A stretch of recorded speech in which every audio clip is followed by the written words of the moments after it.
इससे अखिलेश यादव ने परिवारवाद के मुद्दे को दूर किया है। अखिलेश यादव अगर उनका कैंट से टिकट कर देते तो वो अपर्णा यादव भी बाहर नहीं जाती। इसीलिए परिवारवाद का जो अखिलेश यादव के ऊपर आरोप लगाया जाता है वो पूरी तरह से साबित हो चुका है कि अखिलेश यादव ना जातिवादी हैं ना परिवारवादी हैं। वो किसानों और गरीबों के हित का काम करने वाले मुख्यमंत्री थे। वो तो अपने परिवार से अपने परिवार में गए हैं और आना जाना तो लगा रहता है। अपने परिवार मतलब भाजपा परिवार है? नहीं, भाजपा परिवार से मतलब नहीं है। वो योगी जी के रिश्तेदार हैं। अच्छा। कहीं से दूर से आप उनको देखेंगे तो कहीं से न कहीं से वो अपने घर में गई हैं। जहाँ से नामांकन करेंगे वो वहीं से उनका हारने का शिलान्यास भी रखा जाएगा। सुनिए, अगर भाजपा फीता ही काटती ठीक है तो राम मंदिर बन जाता। अगर फीता ही काटती तो काशी में मंदिर बन जाता। कोई आता कहता डीजे नहीं बजेगा, कोई आता कहता डीजे बजेगा। बाप की रात चल रही है क्या वहाँ?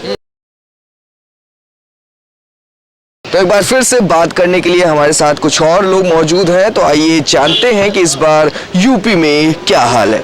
क्या लगता है भैया, क्या है माहौल जनता का? इस बार जनता बिल्कुल बेरोजगारी और भ्रष्टाचारी एवं जो पलायन हुआ कोरोना के समय में भारतीय जनता पार्टी की निरंकुश सरकार ने दिल्ली और गुजरात से हमारे भारत देश के भोले भाले वासियों को वहां से पैदल दौड़ाया है और नोटबंदी के नाम पे लाइन पे लगाने का काम किया है। और बेरोजगारी पेपर लीक होने का बहाना करते हैं आप। युवा चाहता है रोजगार हो, आप कहते हैं उत्तर प्रदेश में कोई पढ़ा लिखा व्यक्ति नहीं है।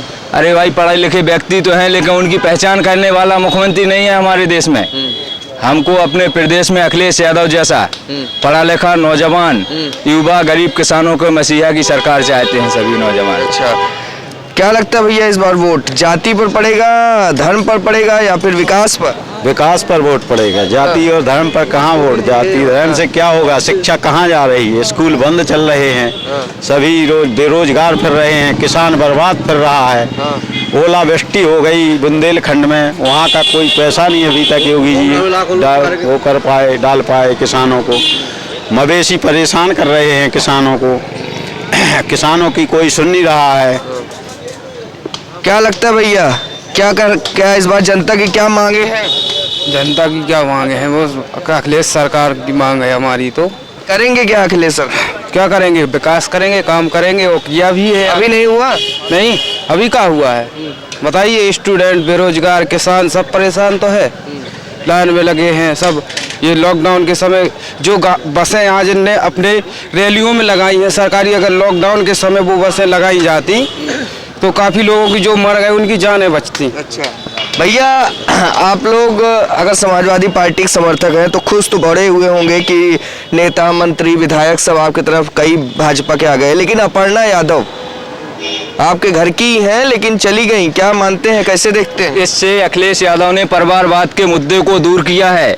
अखिलेश यादव अगर उनका कैंट से टिकट कर देते तो वो अपर्णा यादव भी बाहर नहीं जाती। इसीलिए परिवारवाद का जो अखिलेश यादव के ऊपर आरोप लगाया जाता है वो पूरी तरह से साबित हो चुका है कि अखिलेश यादव ना जातिवादी हैं ना परिवारवादी हैं। वो किसानों और गरीबों के हित का काम करने वाले मुख्यमंत्री थे। नहीं, गरीबों के हित का काम तो कर रहे हैं, लेकिन अपने ही परिवार से चला जाना किसी एक मेंबर का, क्या लगता है, क्या सोचते हैं? नहीं, वो तो अपने परिवार से अपने परिवार में गए हैं और आना जाना तो लगा रहता है। अपने परिवार मतलब भाजपा परिवार है? नहीं, भाजपा परिवार से मतलब नहीं है। वो योगी जी के रिश्तेदार हैं। अच्छा। कहीं से दूर से आप उनको देखेंगे तो कहीं से न कहीं से वो अपने घर में गई हैं। इससे थोड़ी कोई मतलब है। दो भाई हैं तो एक भाई कहीं राजनीति कर रहा है कहीं कर रहा है। ये लोकतंत्र है, स्वतंत्र है यहाँ। अच्छा, वो जाने के बाद बोली कि राष्ट्रहित में काम करेंगे, तो क्या समाजवादी पार्टी में रह के राष्ट्रहित में काम नहीं कर पा रही थी क्या? कौन कहता है राष्ट्रहित में समाजवादी पार्टी काम नहीं करती है? बीजेपी ही की राष्ट्रहित में काम करती है। नहीं, अपर्णा यादव ने बोला कि उन्होंने इस वाले कुछ भी बोल देते हैं। पक्ष विपक्ष की राजनीति है। वो उनका जो दूसरे दल के लोग हैं वो अपने दल की बढ़ाकर बात बताएंगे और हम लोग तो देखते हैं ना। जमीन पर देखिए आप, जब अखिलेश यादव जी मुख्यमंत्री थे तो 16 लाख से ज्यादा लैपटॉप बांटे। बुंदेलखंड में आप चले जाइए, उत्तर प्रदेश का सबसे पिछड़ा हुआ इलाका यदि कोई है तो वो बुंदेलखंड है, जहाँ के किसानों को दूध घी से लेके, दूध के पाउडर से लेके, तेल से लेके, आटा दाल से लेके, आलू से लेके सब कुछ देने का काम किया अखिलेश यादव ने। अच्छा, एक बहुत बड़ी खबर आई कि अखिलेश यादव इस बार चुनाव लड़ रहे हैं। क्या लगता है, कहाँ से लड़ना चाहिए? अखिलेश यादव कहीं से भी लड़ जाए, वहाँ से प्रदेश में 403 सीटें हैं। अखिलेश यादव किसी भी सीट पर नामांकन कराएं, उनके जामात सिपाही और समाजवादी पार्टी के कार्यकर्ता उनको जहाँ से नामांकन करेंगे वो वहीं से उनका हारने का शिलान्यास भी रखा जाएगा।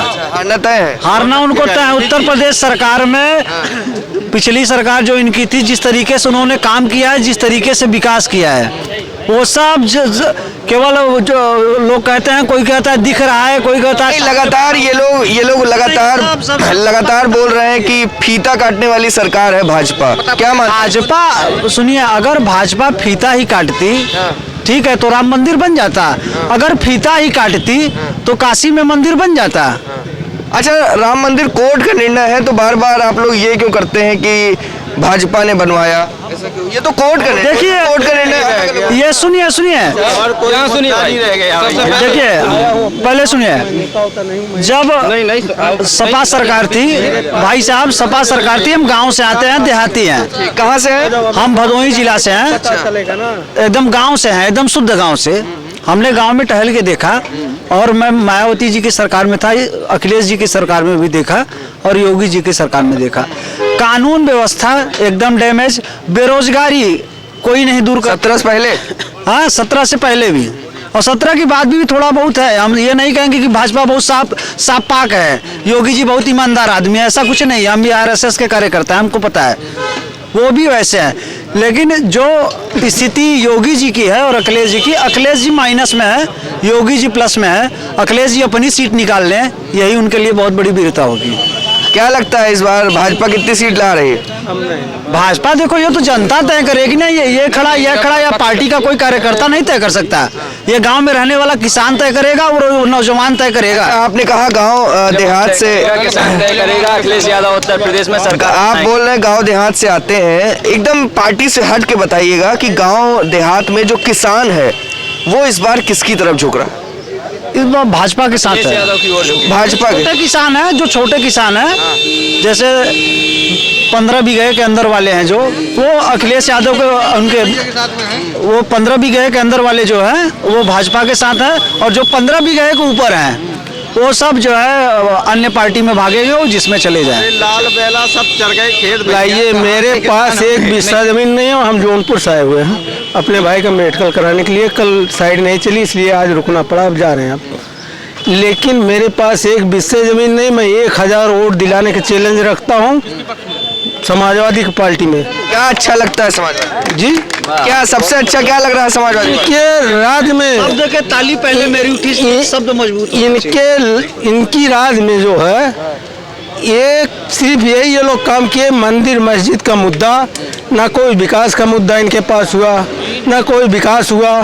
और दूसरी, सुनिए एक मिनट, हमको कह रहे मैं सपा की सरकार, मैं पढ़ा लिखा नहीं हूँ, कहीं बोलने में गलती होगी तो आप दिया था, तो क्षमा करिएगा।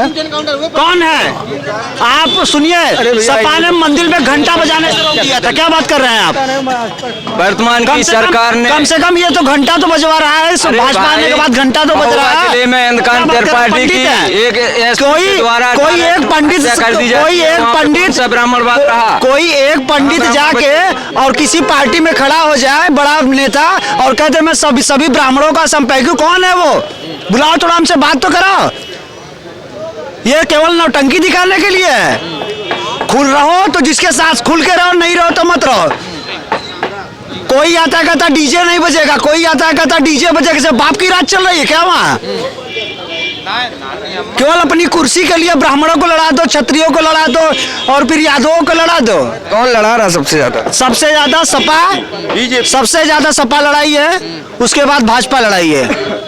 ये आप किसी से पूछ लो, अपने अंदर दिल से पूछ लेना। अगर मीडिया पे ओरिजिनल रहते हो तो अपने दिल से पूछना, तो वो भी बताएगी। सबसे पहले सपा लड़ाई है और भाजपा लड़ने को तैयार है। भाई साहब, सबसे ज्यादा अगर कोई जातिवाद बांटने का काम किया तो भाजपा सरकार ऐसी है कि उस जातवाद भेदभाव इतना फैला दिया कि लोगों में नफरत हो गई। अगर कोई मेरा मित्र एक है, अगर दूसरे कास्ट का, तो मुझको देखना नहीं चाहता। आजकल प्रेम में कुछ नहीं। अच्छा, योगी जी ने कहा इस बार 80-20 की लड़ाई है। 20 से क्या मतलब है? देखिए, योगी जी 80 हो या योगी जी 20 हो, उससे हमसे लेना देना नहीं है। बात यह है कि जनता मत देगी, जिसको मतदान करेगी वही चुनाव जीतेगा। ये 80 और 20 की लड़ाई नहीं है। ये रोजगार जो देगा उसको मत पड़ेगा, जो बच्चों को पढ़ाएगा, शिक्षा अच्छा रखेगा उसको मत मिलेगा, ठीक। जो ये कानून व्यवस्था ठीक करेगा, कानून व्यवस्था बहुत डैमेज है, आप देख रहे हैं, बताने की जरूरत है। जो ये सब पे ध्यान रखेगा उसी को भी योगी जी रोजगार दिए, जो कि 8-8 बार पेपर लीक हो गया बच्चों का, 20-20 लाख रुपया हम लोग गरीब आदमी देखिए अब क्या करेंगे बताइए। एकदम क्लियर रोजगारी नहीं है सर, आप ही बता दीजिए ना। हमसे क्लियर सुन लीजिए, ये रोजगार दे रहे हैं, ये शिक्षा दे रहे हैं। बीजेपी 5 साल से राज कर रही है। वो राज की तो अलग। उत्तर प्रदेश में इस 10 साल के अंतराल, ठीक है, मायावती ने किया, अखिलेश मुलायम चच्चा ने किया, ये दोनों ने राजनीति किया। कभी ऐसी भी परिस्थिति आई है उत्तर प्रदेश में कि जो वर्दी पहन लिया है, वर्दी जो पहन लिया है उसको जो है निरस्त किया जाता है कि ये भर्ती ठीक नहीं है। तो इनका तो पेपर लीक हो गया तो क्या गलती हुई? कभी आप तस्वीर उठा के देख लीजिए। अच्छा भैया, युवा इस बार के चुनाव में काफी एक अहम भूमिका निभाएगा, आप भी युवा हैं, क्या लगता है इस बार युवा किसकी तरफ झुका है? युवा तो बीजेपी की यही है, और युवा के लिए मैं कहता हूँ, मैं भी युवा हूँ। जो योगी और मोदी जी ने जो किया बहुत अच्छा काम किया है। क्या किया? बहुत अच्छा काम किया है, युवाओं के लिए सोच रखा है। कोई चीज़ 2 साल कोरोना उनको खा गया, नहीं तो आज युवा कुछ भी होते। मैं चाहता हूँ, मैं भी युवा हूँ, तो अपने आप में मतलब सब्र रखिए। वो आने वाले 2022 में युवाओं ने सोच रखा है, मन में ठान रखा है, सबको मिलेगा मेरी तरफ से। मैं तो खुश हूँ, हमें कोई चीज़ का वो मोह माया नहीं है। बस मैं जानता हूँ कि युवाओं के लिए सोच रखे हैं बाबा जी महाराज जी करेंगे, इसको मुझे पूरी विश्वास है। तो देखा आपने कि किस तरीके से लोगों का अभी मिला जुला रिस्पांस है। काफ़ी लोग कह रहे हैं कि इस सरकार से खुश हैं, तो बहुत से लोग नाखुश भी नजर आ रहे हैं। हाँ बोलिए बोलिएगा। हमको एक ही निवेदन है तीनों पार्टी से, सपा बसपा बीजेपी से, ये हिंदू मुसलमान करना बंद कर दे। हिंदू मुसलमान नहीं, एकदम करना बंद कर दे भाई। हम हाथ जोड़ के योगी जी के पास, अखिलेश जी के पास, मायावती के पास जाते हैं, आप उनसे कह दीजिए कि हिंदू मुसलमान करना बंद करें। सबसे पहला काम कि बच्चों का पढ़ाई का व्यवस्था देखिए, रोजगार उनको दिलवाइए, किसानों का व्यवस्था ठीक करिए। जो ये उल्टा सीधा कानून कभी बीजेपी लाती है, उनको अनशन करना पड़ता है, लाठीचार्ज होता है, उसमें प्रशासन की गलती ठहराई जाती है। तो ये सब करना सब बंद करें, शांति ढंग से विकास के मुद्दे पे चुनाव लड़े। ये 80-20 और ये कहीं जो है कहेंगे कि हम जिन्ना को मानने वाले हैं या फिर हम गांधी को मानने वाले हैं, तो भाई देखो हम युवा लोग अब गोडसे को मान लेंगे, जिसको पाएंगे उसी को ले लेंगे। स्पष्ट बात। तो देखा कि किस तरीके से लोगों की कई मांगे हैं जिसको वो चाहते हैं, और हमारे माध्यम से सरकार तक वो बातें पहुंचाना भी चाहते हैं कि उन्हें क्या चाहिए और क्या नहीं चाहिए। देखना दिलचस्प होगा कि आगे की लड़ाई में क्या होता है।